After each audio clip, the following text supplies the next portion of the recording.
চেপাল কপাল অপরাধ করেছিল শ্রীবাস ঠাকুরের চরণে। মহাপ্রভুর কাছে এসে ক্ষমা চেয়েছে। মহাপ্রভু বলছে আমি তোমাকে ক্ষমা করতে পারবো না।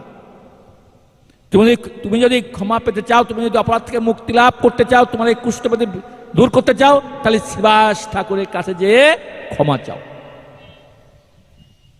তখন মহাপ্রভুর নির্দেশে চেপাল গোপাল শ্রীবাস ঠাকুরের কাছে গিয়েছিল। মানে যাওয়ার জন্য চেষ্টা করে, কিন্তু যেতে পারেনি। কেন পারেনি? তার গায়ে কুষ্ঠব্যাধি ছিল, হাঁটতে পারে না। তখন কয়েক পা মহাপ্রভু বলার সঙ্গে সঙ্গে দৌড় দিয়েছে, কিন্তু পথে পড়ে গিয়েছে।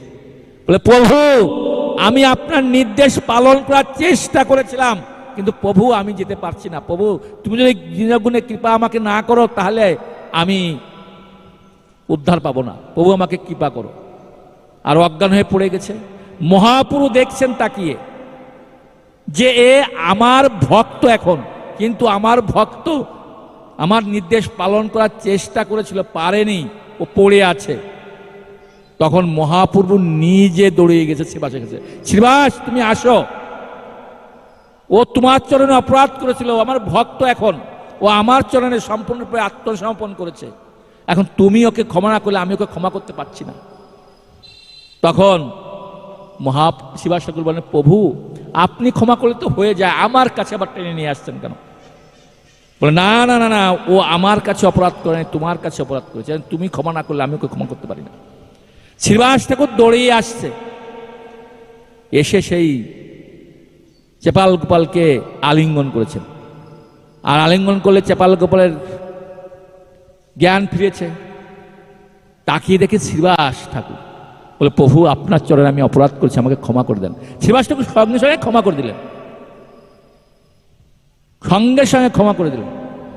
তারপরে ওখানে যারা দেখতে আসছিল সবাইকে, নবদ্বীপবাসীরা সবাইকে বললেন যে আমরা আমার কাছে অপরাধ করেছে, আমি ওকে ক্ষমা করেছি, আপনারাও ওকে ক্ষমা করে দেন। সবাই দুহাত তুলে ক্ষমা করে দিয়েছিল।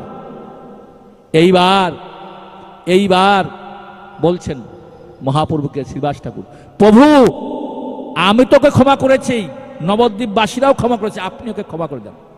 তখন মহাপ্রভু আর দাঁড়িয়ে থাকতে পারেনি। মহাপ্রভু দৌড়িয়ে এসে আলিঙ্গন করেছেন। আলিঙ্গন করার সঙ্গে সঙ্গে চেপাল গোপালের কুষ্ঠব্যাধি দূর হয়ে গেল।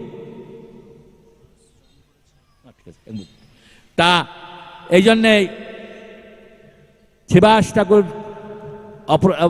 ঠাকুর ক্ষমা করেছিলেন, এই জন্য মহাপ্রভু ক্ষমা করলেন।